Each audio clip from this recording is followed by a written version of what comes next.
새벽 4시, 여기도 폐지 하나, 저기도 폐지 하나. 허리가 굽어질 때마다 내 자존심도 함께 굽어집니다. 65년 인생에 이런 날이 올 줄은 몰랐습니다. 한때는 대기업 과장으로 수십 명의 직원을 거느렸던 사람이 이제는 폐지를 주어야 하는 처지가 되었네요. 밤새 비가 내렸나 봅니다. 주워온 폐지들이 다 젖어버렸어요. 택시들이 무릉덩이를 튀기며 지나갑니다. 과거의 나라면 그 택시 안에 앉아 있었겠죠. 넥타이를 메고 결제 서류를 들고서. 지금의 나는 그 택시가 튀기는 물방울을 피해 움츠러드는 늙은이일 뿐입니다. 한 달 전만 해도 저는 가족이 있었습니다. 따뜻한 밥상이 있었고 아들과 딸이 있었죠. 30년을 한 회사에서 성실하게 일했던 자랑스러운 가장이었습니다. 그런데 IMF가 밀어닥치면서 모든 게 순식간에 무너져 버렸습니다.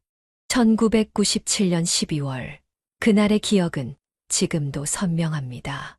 회사 정문 앞에 붙은 부도 공고, 그걸 보는 순간 다리에 힘이 빠졌습니다. 퇴직금은커녕 밀린 월급도 받지 못했죠. 은행 대출금은 연체되기 시작했고 모아둔 적금으로 몇 달을 버텼습니다. 하지만 그마저도 바닥이 났죠. 정 과장님, 어떡하죠? 철민 씨, 우리 이제 어쩌나. 동료들의 절망적인 목소리가 아직도 귓가에 맴돕니다. 65년을 살아오면서 이런 날이 올 거라고는 상상도 못했습니다. 매일 새벽 6시면 일어나 넥타이를 메고 출근했던 회사. 그 회사가 이제는 텅 빈 건물이 되어버렸죠. 아내는 TV 앞에서 눈물만 흘렸습니다. 뉴스에서는 연일 경제 위기, 대량 실업이란 말들이 쏟아져 나왔죠. 30살에 만나 함께 고생하며 일군 우리 가정. 이제 어떻게 될지 생각하니 가슴이 무너져 내렸습니다. 대학생인 아들과 딸을 생각하면 더욱 눈물이 났습니다. 등록금에, 자취방 월세에, 아버지가 꼭 책임질게. 그렇게 약속했었는데, 제 약속은 그렇게 산산조각이 났습니다. 식구들은 점점 달라지기 시작했습니다. 처음엔 작은 변화였어요. 식탁에서 나누는 대화가 줄어들고 서로의 눈을 피하기 시작했죠. 그러다 어느 순간 그 거리감은 깊은 골이 되어버렸습니다. 지금도 그날의 아들 표정이 선명합니다. 아버지, 이제 저희도 너무 힘들어요. 더 이상은. 그 말을 하는 아들의 눈에는 차가운 계산뿐이었습니다. 제가 평생 그렇게 사랑했던 제 아들의 눈에서 말이죠. 그 순간 저는 깨달았습니다. 이제 제가 그들에게 짐이 되어버렸다는 걸. 자, 이제 해가 뜨기 시작하네요. 오늘도 폐지를 주워야겠습니다.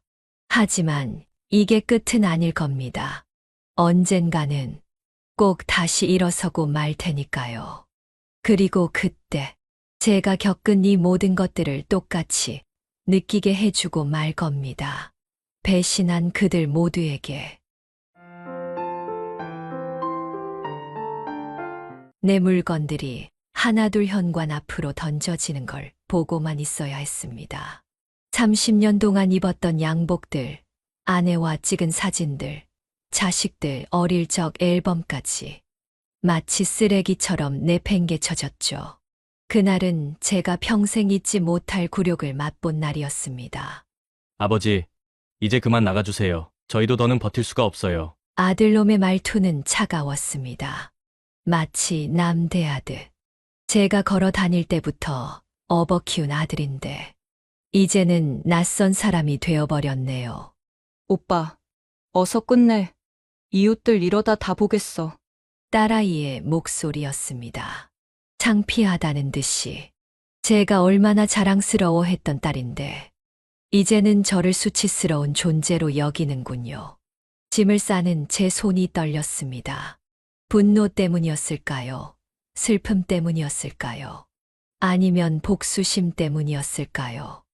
이제와 생각해보면 그 모든 감정이 뒤섞여 있었던 것 같습니다.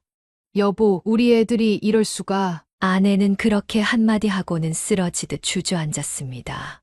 제 옆에서 30년을 함께 해준 여자였는데, 이제는 자식들 눈치를 보며 저를 내쫓는데 동참해야 하는 신세가 되었네요. 엄마, 이제 그만 울어요. 아버지 때문에 우리 집 다 날아갈 뻔했잖아요. 아들놈이 던진 말이 가슴을 파고들었습니다. 그래, 내가 실패자지. 가장으로서 실패했어. 하지만 이렇게까지 할 필요가 있었나? 내가 내 아버지가 아니더냐? 방 안에는 아직도 제 흔적이 가득했습니다. 벽에 걸린 직장 표창장들, 책상 위에 놓인 가족 사진, 아이들 어릴 적 만든 연필꽂이까지. 이제는 다 쓸모없는 것들이 되어버렸네요. 아버지, 이거 받으세요. 당분간 지내실 수 있을 거예요. 아들이 봉투 하나를 내밀었습니다. 현금 100만 원. 30년 인생을 이렇게 정산하는군요. 그 돈을 받는 순간 제 안에서 무언가가 확 끌어올랐습니다. 이 돈 꼭 갚겠다. 제 목소리가 떨렸습니다. 분노 때문이었을까요? 아니면 앞으로 겪어야 할 고난에 대한 두려움 때문이었을까요? 네, 아버지, 언제든 좋으세요. 그럼, 아들은 더 이상 말을 잇지 못했습니다. 어쩌면 마지막 남은 양심이 찔렸던 걸까요? 하지만 이미 늦었죠. 제 가슴 속에는 이미 돌이킬 수 없는 상처가 새겨졌으니까요. 짐을 든 채 현관문을 나서는데 문득 뒤돌아보고 싶은 충동이 들었습니다. 하지만 참았죠. 돌아보면 제 눈에서 눈물이 흘러내릴 것 같았으니까요. 그들에게 제 눈물을 보여주고 싶지 않았습니다. 엘리베이터를 타고 내려가면서 맹세했습니다. 반드시 다시 일어서리라. 그리고 그때 오늘의 이 기억을 똑똑히 떠올리게 해주리라. 내가 겪은 이 고통을, 이 수치를, 이 배신감을 몇 배로 돌려주리라. 이제 저는 갈 곳 없는 노인이 되었습니다. 하지만 이렇게 끝낼 순 없죠. 제 가슴 속이 불타는 복수심이 절대 그렇게 두지 않을 테니까요. 찬바람이 뼛속까지 스며드는 겨울입니다. 공원 벤치에서 첫날 밤을 보내던 그때가 떠오르네요. 평생 내 집에서 잠들었던 사람이 이제는 공원 벤치가 침대가 되었습니다. 처음 며칠은 찜질방을 전전했습니다. 아들이 준 100만 원으로 겨우 버텼죠. 하지만 그마저도 금방 바닥이 났습니다. 결국 폐지를 주어야 했습니다. 처음 폐지를 주울 때는 손이 덜덜 떨렸어요. 이러고 있는 내가 정말 나 맞나 싶었죠. 어이! 이 구역은 내가 먼저 잡았어! 이 늙은이가 남의 구역을 침범해! 다른 폐지 줍는 노인들과 다투기도 했습니다. 한때는 수십 명의 직원을 거느렸던 제가 이제는 폐지 한 장을 두고 싸워야 하는 신세가 되었네요. 편의점 앞에서 누군가 버린 삼각김밥을 주워 먹으면서 문득 아들 녀석이 생일이라는 게 떠올랐습니다. 작년 이맘때는 가족들과 함께 소고기를 구워 먹었는데 지금은 쓰레기통 속 음식을 뒤지고 있네요. 아저씨, 여기서 그러지 마세요. 손님들 싫어해요. 편의점 직원이 저를 쫓아냅니다. 제 모습이 너무 지저분해 보였나 봅니다. 옷은 때가 타고 수염은 길게 자랐으니 누가 봐도 불황자겠죠. 어느 날은 우연히 집 근처를 지나가게 되었습니다. 창문 너머로 보이는 불빛, 식탁에 둘러앉아 있는 가족들의 모습이 보였습니다. 아들과 며느리, 그리고 딸까지 저 없는 식탁에서 웃고 있더군요. 이런 게 행복한 가정의 모습인가? 가슴 속에서 뜨거운 것이 치밀어 올랐습니다. 분노일까요? 증오일까요? 아니면 이미 식어버린 사랑이 남긴 죄일까요? 그들의 웃음소리가 귓가에 맴돕니다. 제가 이렇게 고통받고 있는 동안 그들은 제 연금으로 제가 모아놓은 돈으로 편하게 살고 있겠죠. 치매에 걸린 장인을 모시겠다며 받아간 돈도 이제는 그들만의 행복을 위해 쓰이고 있겠죠. 옛 직장 동료를 마주친 날도 있었습니다. 그는 저를 알아보지 못했습니다. 아니, 차마 알아보지 않으려 했던 걸까요? 고개를 돌리고 빠르게 지나가더군요. 매일 밤 공원 벤치에 누워 별을 봅니다. 추위에 떨며 생각합니다. 내가 무엇을 잘못했나? 아니, 이제는 그런 생각을 하지 않기로 했습니다. 이제는 다른 생각뿐이에요. 반드시 갚아주겠다. 이가 딱딱 부딪힐 정도로 몸이 떨립니다. 추위 때문만은 아닙니다. 제 가슴 속에서 타오르는 복수심 때문이죠. 그들이 저를 버린 것처럼 언젠가는 제가 그들을 버릴 겁니다. 그때는 제가 가진 모든 것을 보여주고 그들의 구걸하는 모습을 지켜보겠습니다. 거리의 삶이 저를 더욱 강하게 만들었습니다. 이제는 눈물도 나지 않네요. 대신 이 가슴 속에는 불같은 증오만이 가득합니다. 그리고 저는 알고 있습니다. 언젠가 반드시 제 차례가 올 거라는 걸. 비가 쏟아지던 날이었습니다. 평소처럼 폐지를 줍다가 우연히 그들을 보게 되었죠. 백화점 정문 앞이었습니다. 아들과 며느리, 그리고 제 딸까지 명품백을 들고 나오는 모습이 오빠, 이번에 아버지 연금으로 들어온 돈으로 엄마 생일 선물도 사드려요. 귀가 번쩍 띄었습니다. 제 연금이라고요? 그들이 가로채고 있었던 겁니까? 온몸이 부들부들 떨리기 시작했습니다. 그래, 요즘 주가도 오르고 있으니까 아버지 주식 계좌에 있던 돈도 좀 불려볼까? 아들 녀석의 말이 똑똑히 들렸습니다. 제 주식 계좌라고요? 그걸 어떻게? 아, 그때 그 서류들. 정신없이 쫓겨날 때 사인해준 서류들이 떠올랐습니다. 비를 맞으며 서 있는 저와 명품백을 든 그들. 이런 모습을 보게 될 줄은, 제가 평생 모은 돈으로 제가 버린 쓰레기를 뒤지고 있을 줄은. 아버지는 이제 어디 계실까? 가끔 걱정되긴 해. 딸아이의 말에 며느리가 웃으며 대답했습니다. 에이, 걱정 마세요. 그 성격에 어디서든 살아계실 거예요. 그나저나 이제 곧 겨울인데 아버님 도장으로 난방비 신청해야죠. 가슴 속에서 무언가가 끓어올랐습니다. 분노, 증오? 아니, 이건 그보다 더 뜨겁고 더 무서운 감정이었습니다. 복수심. 그래, 바로 그것이었습니다. 어머, 저기 봐요. 저 노숙자. 며느리가 절 가리키며 말했습니다. 그러자 아들이 인상을 찌푸리며 저를 노려보더군요. 제 아들이 자기 친아버지를 알아보지 못하고 노숙자 취급하는 모습을 보는데 그 순간 결심했습니다. 이대로는 죽을 수 없다고. 반드시 저들에게 갚아주리라고. 제가 겪은 이 모든 고통을, 이 모든 수치심을, 이 배신감을 몇 배로 돌려주리라고. 비를 맞으며 서 있는데 문득 웃음이 나왔습니다. 제가 이렇게 비참한 상황인데도 웃음이 나오더군요. 왜였을까요? 아마도 이제야 제가 해야 할 일을 깨달았기 때문일 겁니다. 기다려라. 반드시 돌아가겠다. 이를 악물며 중얼거렸습니다. 내 모든 것을 빼앗아간 그들에게 언젠가는 반드시 되돌려주겠다고. 그것도 이자까지 쳐서. 비가 계속 쏟아졌습니다. 하지만 더 이상 춥지 않았습니다. 제 가슴 속에서 타오르는 이 불꽃이 제 몸을 데우고 있었으니까요. 복수의 불꽃이. 이제 저는 더 이상 그들의 아버지가 아닙니다. 그들이 그렇게 만든 거죠. 좋습니다. 그렇다면 저는 그들의 악몽이 되어주겠습니다. 그들이 평생 잊지 못할 악몽으로.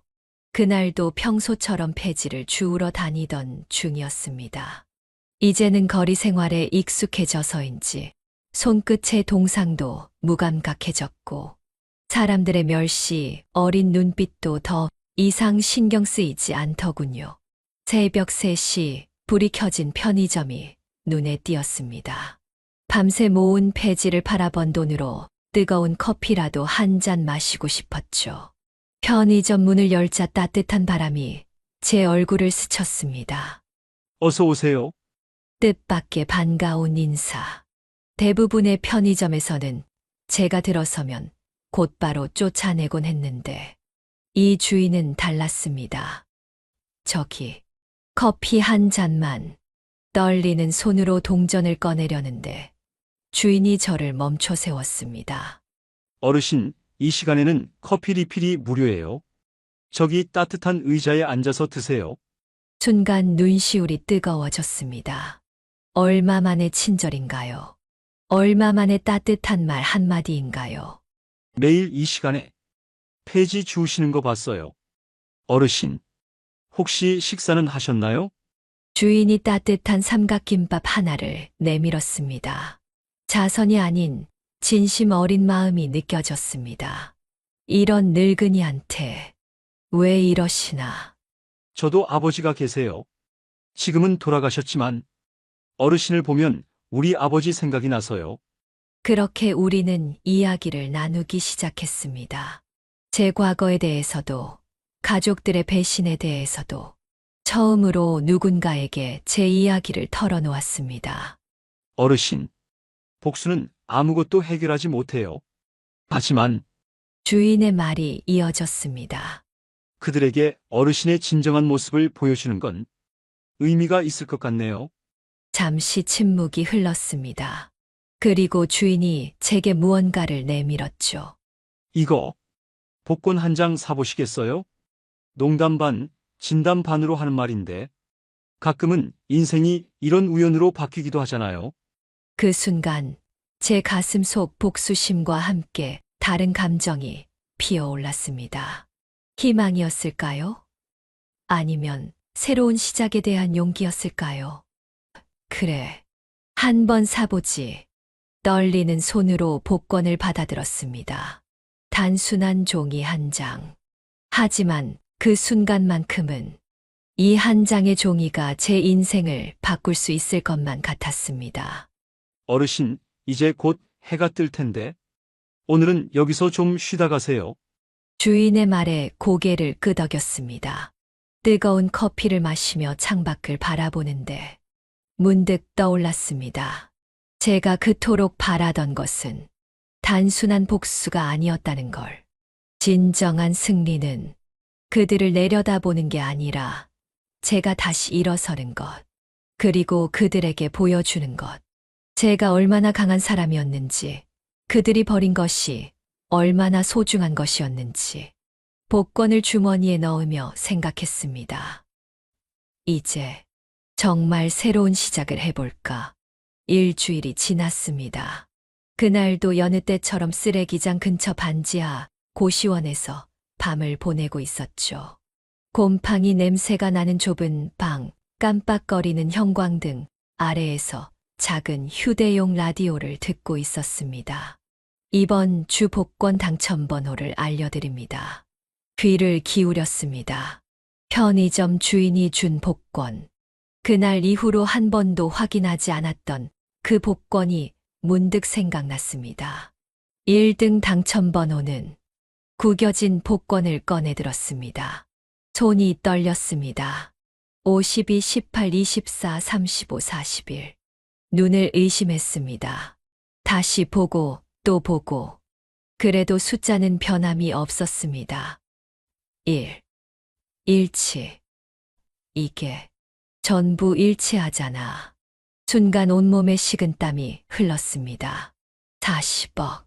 제 눈앞이 캄캄해졌다가 밝아졌다를 반복했습니다. 하하하하. 웃음이 터져 나왔습니다. 처음에는 작게, 그러다 점점 커져서 결국은 울음인지 웃음인지 구분할 수 없는 소리가 되어버렸습니다. 이제 내 차례구나. 떨리는 손으로 복권을 움켜쥐었습니다. 이 한 장의 종이가 제 인생을 완전히 뒤바꿔 놓을 거라는 걸 직감했습니다. 아버지, 어머니, 보고 계신가요? 하늘을 올려다보며 중얼거렸습니다. 당신들 아들, 이제 다시 일어섭니다. 그리고 문득 그들의 얼굴이 떠올랐습니다. 저를 내쫓았던 아들, 외면했던 딸, 그리고 그들의 차가운 눈빛. 기다려라. 이제 진짜 시작이다. 이가 절로 갈렸습니다. 가슴 속에서 불덩이가 치솟는 것 같았습니다. 이건 단순한 기쁨이 아니었습니다. 복수의 서막. 그것도 가장 달콤한 복수의 시작이었죠. 잠깐 진정을 하고 깊게 숨을 들이마셨습니다. 이제부터가 중요했으니까요. 실수는 없어야 했습니다. 먼저 변호사를 만나야겠군. 중얼거리며 계획을 세우기 시작했습니다. 그들이 빼앗아간 모든 것, 연금, 주식, 부동산, 하나하나 추적해서 되찾아야 했습니다.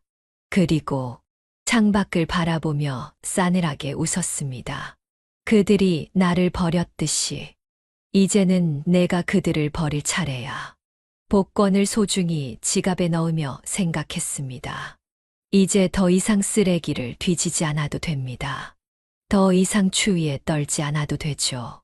하지만 제 가슴 속 이 불타는 증오만큼은 끝까지 간직할 겁니다.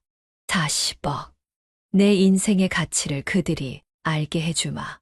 발걸음을 옮기는 제 입가에 차가운 미소가 번졌습니다. 이제 진짜 게임의 시작입니다. 복권 당첨금을 받은 지 한 달.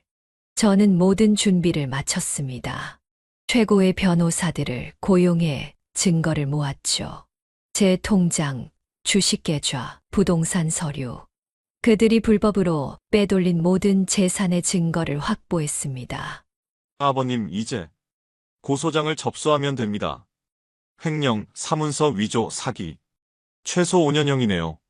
변호사의 말에 고개를 저었습니다.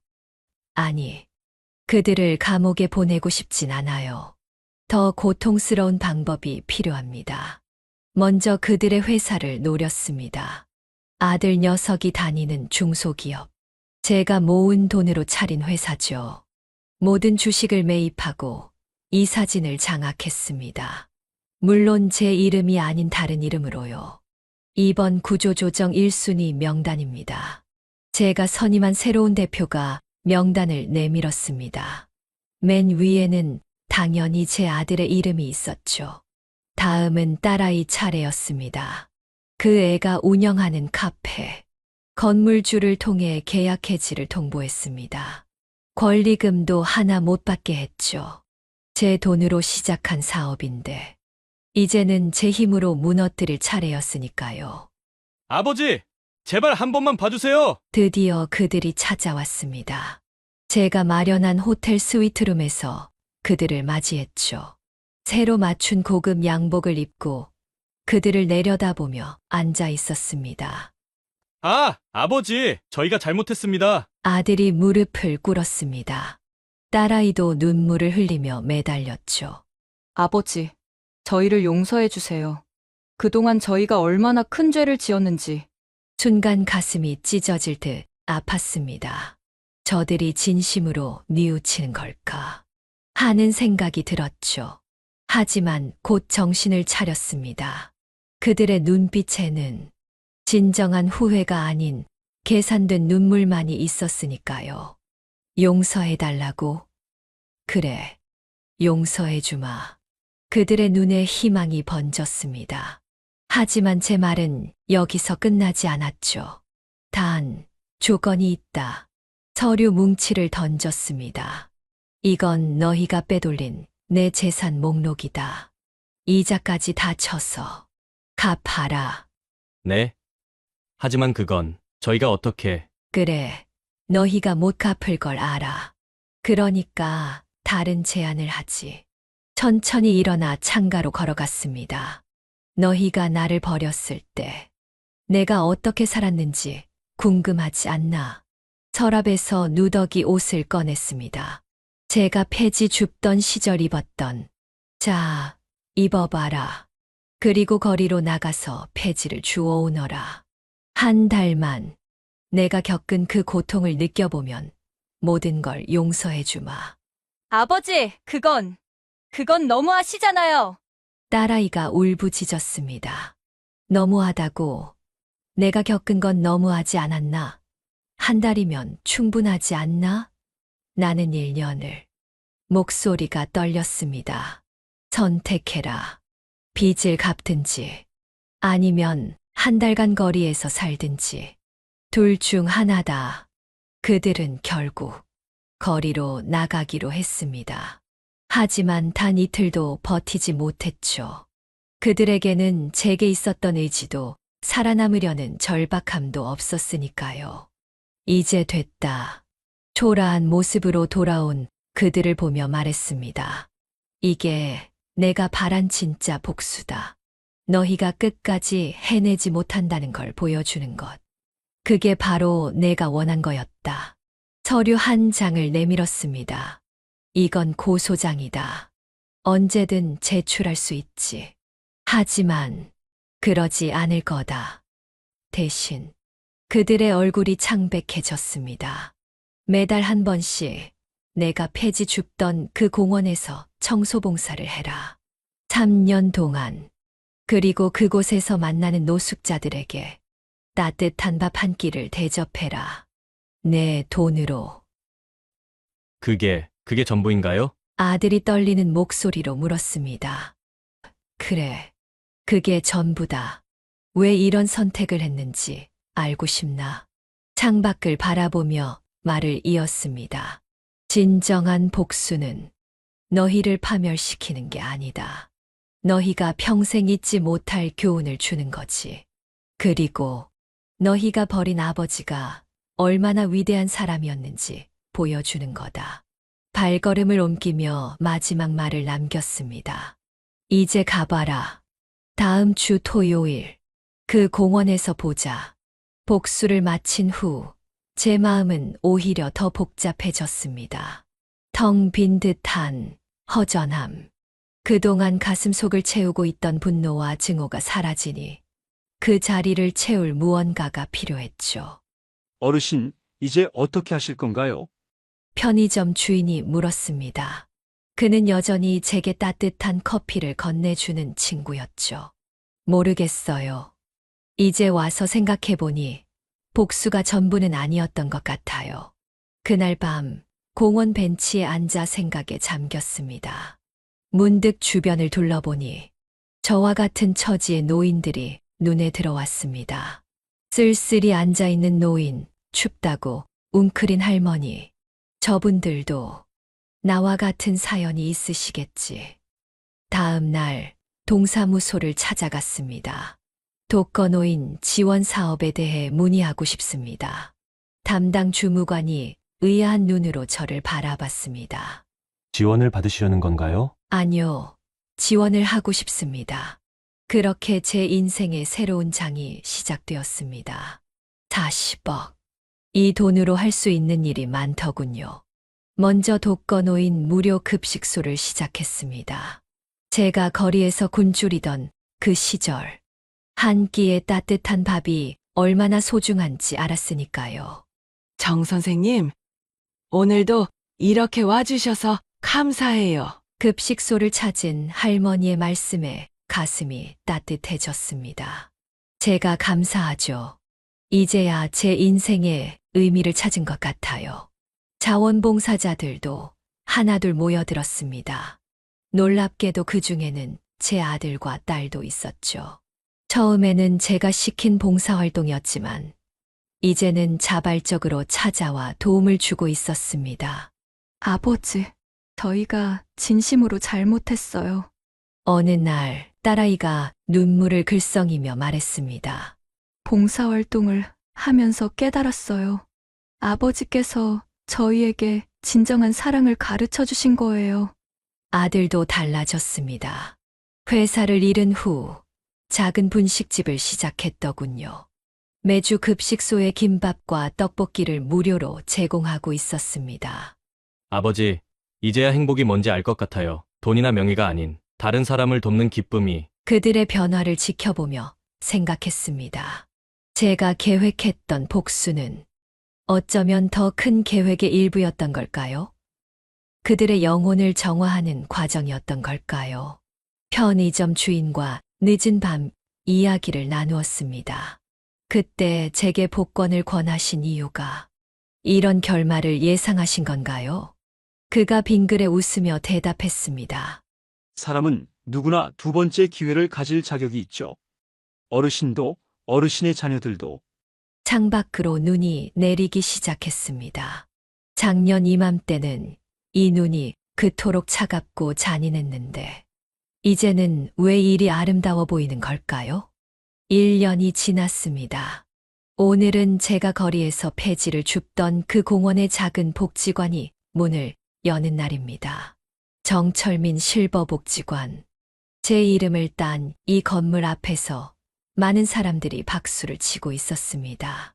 아버지, 축하드립니다. 아들이 꽃다발을 건넸습니다. 이제는 그의 눈빛에서 진심을 읽을 수 있었죠. 더 이상의 계산도 가식도 없는 순수한 존경과 사랑이 담긴 눈빛이었습니다. 복지관 한쪽에는 작은 전시관이 있습니다. 제가 거리에서 주웠던 폐지들, 입었던 누더기 옷, 그리고 그 운명의 복권, 모두 유리 케이스에 전시해 두었죠. 할아버지, 이게 다 진짜예요? 손자가 궁금한 듯 물었습니다. 그래, 진짜란다. 할아버지의 인생이 이렇게 바뀐 거야. 딸아이는 복지관에서 미술치료 프로그램을 진행하고 있습니다.